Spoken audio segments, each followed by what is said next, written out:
of all, we wanted to hit you with the fire hose of information. We wanted to show you what's out there. What's out there from the KU Small Business Center, what's out there from Workforce Partnership, what's out there from the City of Leavenworth, from Main Street, from the Chamber, from LCDC. And then, following up on that, you can decide how you want to access that information. You want to come through Penny, you want to come through my office, through the City of Leavenworth, we're here to help you. So thank you so much for going through that information. The second thing we want to do is bring city staff, city leadership here in front of you to show you that we're here, we're accessible, and we're ready to grow your business in Leavenworth. So what I'm going to do over about the next 10 to 15 minutes is step back away from how to grow your business to what's the City of Leavenworth doing? What is the government doing? What are we trying to do to make the community better so that your businesses can grow?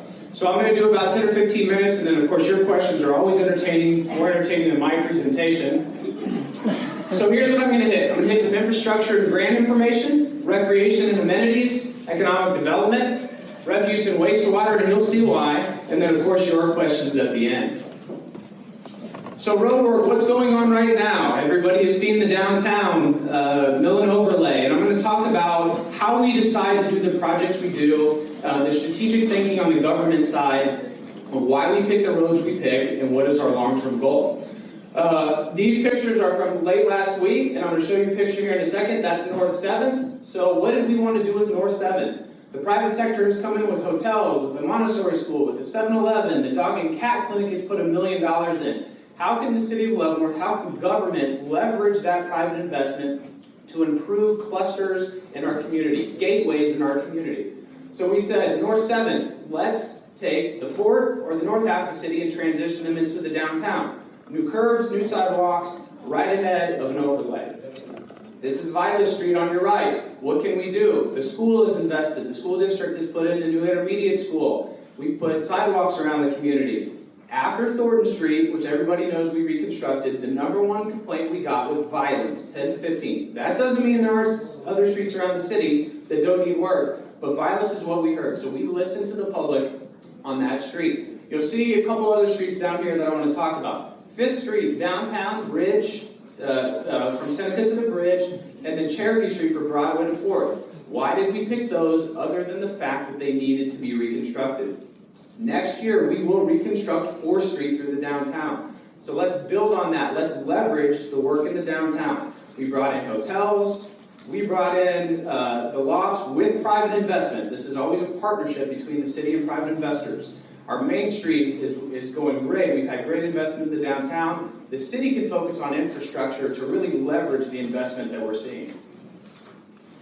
This was about 45 minutes ago. This is North 7th. It was milled last week, and this is what it looks like. That's looking north. You'll see the old 7-Eleven strip center, and I'll talk about that in a minute. And the other one is looking south. You'll see the Mexican restaurant, the dog and cat clinic on the right side. Hopefully this shows that we're looking at gateways to the community, the perception of the community for our visitors and for our residents. So how else do you leverage the work you can do? You bring in outside dollars. The burden of infrastructure can't fall solely on the taxpayers of Leavenworth, the businesses and the residents. We have to bring money in that's coming from outside sources. So here's the next 3 years, at minimum, we're bringing in over $3 million. 2023, $1 million in state funding, city's putting in $2 million to reconstruct 4th Street, Choctaw to Seneca. I'll show you a picture of that here in a second. 2024, the following year, $1.267 million. This was awarded about a week and a half ago. Vilas 10th to 20th, sidewalks and 13 ADA compliant ramps. And Vilas 20th to 22nd, a reconstruction of that roadway. Again, leveraging what our community is asking for and leveraging what our needs are. 2025, the city's been awarded a $1 million grant. This is a competitive grant process from the state of Kansas to redo the intersection of 10th and Limit. We hear in the mornings, it's hard to turn left, there's not enough turn lanes, there's congestion, the pavement needs work, the signals need work, the pedestrian access needs work. We heard you, we put in this grant, we're able to leverage those dollars to reconstruct that intersection. So let's dig into 4th Street through the downtown. Maybe the most important aesthetic improvement in the city in the last 10 years. We will turn the 4th Street and through the downtown into something that looks like a 4th Street or a Main Street through a historic downtown. You can see some of the pictures on the left, the bottom left. I know they're small, and a lot of this stuff is conceptual, but we'll see it here in the next couple months. gathering places, walkability, trees, safety, access for the community, synchronization of signal lights, historic, making it match the historic environs of the downtown through 4th Street through the downtown. The question is going to be, are you still going to run trucks through the downtown? Separate issue, happy to have that conversation. But this does not address the truck route, and construction on this will start next spring. Vilas upgrades, just quickly in detail. If you'll see the map on the right, all the little handicap accessible signs, those are the 13 intersections that we're going to redo to make that stretch of street safer for children and area residents to walk on that stretch of street. We're also putting a sidewalk on the south side of Vilas from 10th to 15th, so there'll be sidewalks on both sides. That vital part is an access point for multiple schools, and it's also a walkability issue for that whole neighborhood. You can see some of the pictures on the left side of the condition of some of the accessibility ramps. Vilas upgrades 20th to 22nd. So this is a congestion issue for the neighborhood to the west. This is a safety issue for children. This is an issue for parents and guardians picking up and dropping off their children. It's really expensive. The city spends about $2.2 million a year on pavement management. This is $1 million project. So how do you do this within the resources and not take away about 50% of your road program for the entire city for the year? You put in a grant and you tell your story to the state about why this is a good investment, and we're fortunate enough that they agree with us. So construction on this will start hopefully the day school ends in 2024. That's about a function of when the money is available from the state. So you can see there on the left, open ditch street, not really accessible for that kind of activity, and we knew that. It was just a matter of having the resources to do something about it. 10th and Limit project. This is another competitive grant that the Public Works Department put in. If you're looking at this map, right is north. So if you're coming left on this map, you're moving south, and you'll see on the right side a dedicated right-hand turn lane. So that'll keep traffic flowing west, coming south on 10th.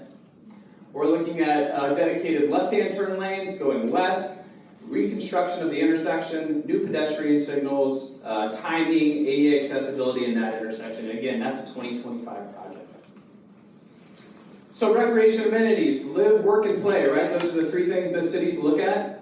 How are we going to make our community more attractive to families? Families not only who want to move here, but families have to make the decision to stay here. You have to retain who you have. So on the left is a new trail at Havens Park, building on that trail network. When we did our comp plan last year, and we had over 200 resident responses, what we heard was outdoor activities. That means trails, that means opportunities to get out, walk, bike in our community.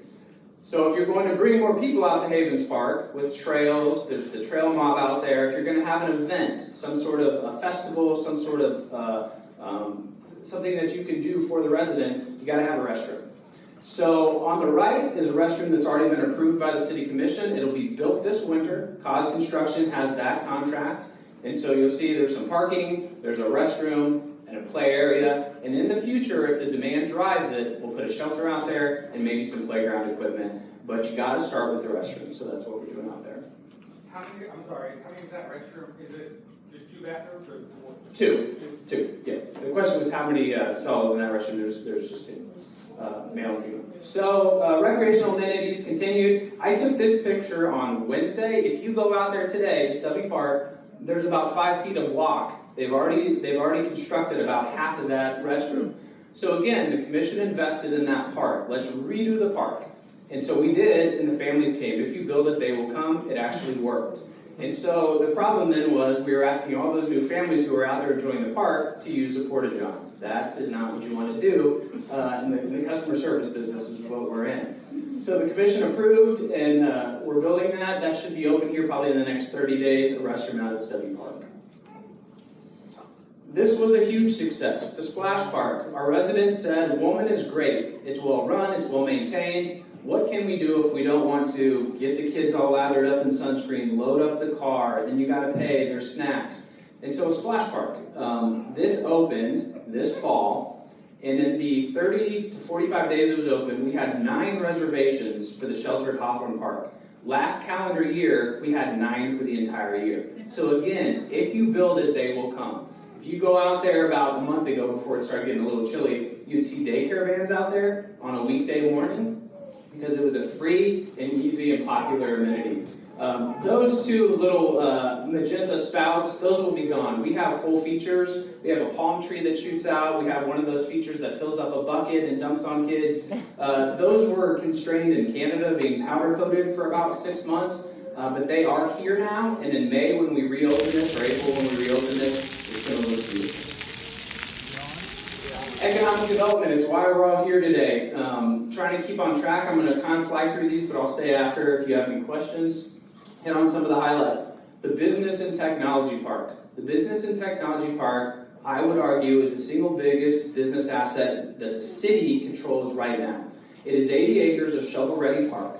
We are a finalist right now in some level, whether that means we're finalists among 2, 3, or 4, or 5, on 3 projects. Project Arch, Project Singularity, and Project Slab.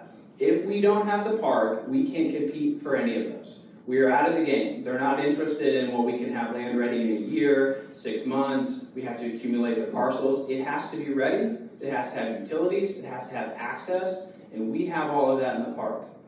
I don't know if any of the 3 will hit, but we're active on 3. All 3 of them are 300 or more jobs. 2 of the 3 are in sort of a high precision manufacturing. That's the next wave of the economy. One of them is in more traditional manufacturing. Who are we competing against? Most of these at this point have narrowed in on the metro region or on the Kansas side. Again, I don't know if any of these 3 will hit, but we're in the game on all 3. The second question I get on the Business and Technology Park is, who are you trying to go after? Do you know where you're going to go? We've sort of found a niche in the whole park. I know that sounds broad, but all 3 of these want the whole park. We're seeing businesses now plan for the future by saying, we'll take your 50 acres and we'll take an option on the other 30 because we may want to grow. And so you can't get 80 acres in Johnson County for what you can up here, but we're also not that far from Johnson County. It's quality of life, it's the housing stock up here. So we've really been successful over the last 12 to 18 months getting attention to this park because of our location. It's really working for us right now, as opposed to working against us. When we first opened it, you're outside the 435 ring, you're up K7. Commute time is all relative. It takes 20 minutes to get to the airport. It only takes 20 to 25 to get to 70. Unless you're running trucks all day like Amazon, if you have 5 to 10, then that's doable, and we're finding that out. So happy to answer questions about the business park after the presentation, but I wanted to give you a quick update on that. Grant programs, I think some of you participated in Penny's presentation. The city has a lot to offer. We have ADA grants and sidewalk cost share grants and general business grants. We can help you leverage grants. We're a member of the e-community loan. We actually started it in the city of Leavenworth and it grew countywide, so we're well versed in those too. Just a couple areas that you may have had questions on. The area north of Walmart, we meet with them about quarterly. That's a private development. They're looking at retail, they're looking at mixed use, they're looking at big box, but they're also trying to be flexible with the economy. I don't know what's going to happen there, but I know since you've seen the signs out, you may have a question about that. It's really about convincing somebody to build right now, bricks and mortar, which is a tough road to go. Downtown projects, the brewery. There's 2, 305 Cherokee and then 600 Cherokee. Those are both, maybe we're going to get into that market. That'd be pretty neat. If we have 2, maybe we'll have 3 and 4, and that can bring more vibrancy to our downtown. It was a chicken and the egg thing. Is it people or is it things to do? I think the people are there now. 3 hotels in the last 7 years. We have 485 living units within the general downtown. And so the people are there. We need to give them things to do. Historic district boundaries. We hired a new city planner who started last Thursday. She's been here 3 days. She comes from the Kansas State Historic Preservation Office. She knows historic properties, she knows historic boundaries, and while that's not the sole focus of her job, we're going to embark on looking at our historic boundaries and then ways we can continue to leverage the historic nature of our downtown and our businesses. So I think that's a big plus for us. To polycart or not to polycart. So this is for you as a resident, maybe more so than a business. but if you've heard about it, I anticipated the question. So what we wanted to do is, going back to those pathways between north and south, into our downtown, out of our downtown, we need to remove blight. That is infrastructure, roads and sidewalks, but it's also trash. It's also the appearance of our community, and those pictures on the left were too common. So the commission said, we're not going to make the decision. Let's hear from the residents what they want to do. So we had a citizens advisory task force for refuse, and they came up with a plan, a hybrid plan. And so I'm happy to talk more about that, but it's an optional polycart.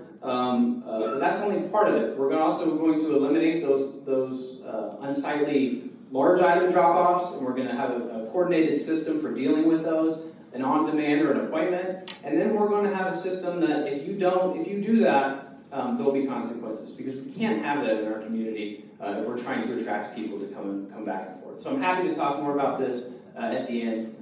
Want to get to your questions. Quickly, infrastructure. Somebody asked me the other day, what keeps you up at night? Infrastructure. These are two projects that are ongoing right now. So the one on the left is about 7th and Potawatomi, although it spans multiple blocks. Some houses were flooding. Some roads were overtopping. The infrastructure underground was collapsing. I asked the foreman from Kissick about a week ago if this is as bad as he's seen, and he said no, but it was close. They were driving dump trucks through the middle of houses with about a foot on each side to spare. It's crowded, it's congested, but it's also 100-year-old infrastructure that needs replaced. The one on the right is 2nd and Chestnut. This is right next to the Justice Center. This is the oldest infrastructure in the city of Leavenworth. This is where the original settlements were, right off the river, and most of this was hand dug in the 1860s and 1870s. So when you dig something that's that old, you find stuff in the ground. You find 150 years of Leavenworth history buried in the ground. This is just from one day, and if you want to know how deep this is, that picture on the left, that's a full-size piece of equipment, and they're barely reaching the bottom of the new basin. And that's where the old pipes were. So this stuff, you can also see, the green line, the parallel lines. There's water lines, fiber lines, wastewater lines, all in that. So it's big time work. So we're constantly working on the stormwater system to keep the water flowing out of the city to where it's supposed to go. So let's talk residential development and population growth. The numbers on the left, 35,251 to 37,351, represented a 6.6% population growth over 10 years. Leavenworth is growing. We're not static. We're not declining. We are growing. The number in parentheses is the Census Bureau's update for 2022, 37,771. That represents a 7.1% increase from the previous census point. We wanted to issue about 50 to 75 single-family housing permits this year, and we were on track to do that until the first half of the year we had supply chain issues and material cost increases, and the second part of the year we had interest rate increases. However, we are still building. The picture on the left is branches. If you go out there, houses are going vertical. Friday, there were 3 framing crews out there. They are building in the city of Leavenworth. People want to be here. On the right is, in addition to Westland, although it's separate, right off 20th Street, and this is about diversification of housing. The question could be affordable housing. I'm not sure what affordable housing is because the definition is changing monthly right now. What does that mean? When I started here, it was $185,000 for a single-family house was what we were shooting for. That's not going to be built. It just simply won't talking to builders right now. In the future, is there some sort of mini house or starter village or duplex that we can get to that price point? Maybe, but not right now. So what we're trying to do is encourage as much diversification of housing, but at the end of the day, just more rooftops. That's what we're shooting for. So what didn't I cover? I didn't talk about Camp Leavenworth. I didn't talk about the Centennial Bridge. I didn't talk about public safety. I didn't talk about the challenges, employee recruitment and retention. I didn't talk about the existing business park. We landed a company out of Lenexa this year called Maps Inc. If you haven't seen the pictures, it's a pretty cool building. They brought 22 jobs up here. Their owner is a really forward-thinking individual who's talking about what is he going to do next. And maybe, from his experience here, he does whatever he's going to do next in Leavenworth. So that's what we're hoping. We have a project right now called Project Heat, who has interest in the 5 acres just south of what's Roadwork. There's an empty lot in there. And I think it's going to happen. About 15 jobs in a pretty good sector. That's all I can say at this point, but there's activity in that park too. So you need the big lots, you need the 80 acres, but you also need 5 acres and 10 acres so that you can be ready when these projects come to you. I mainly didn't talk about 4th and Eisenhower because I can happily say that's a Lansing project. So 4th and Eisenhower, we can answer it, but that's Lansing. But in all seriousness, that was a great partnership. So the city of Leavenworth is picking up a portion of that tab, partnering with Lansing and partnering with the state to get that intersection done. So that was a whirlwind, that was a lot. I'm happy to answer your questions in the couple minutes we have left, and then I'll also hang around afterward for any questions that you may have.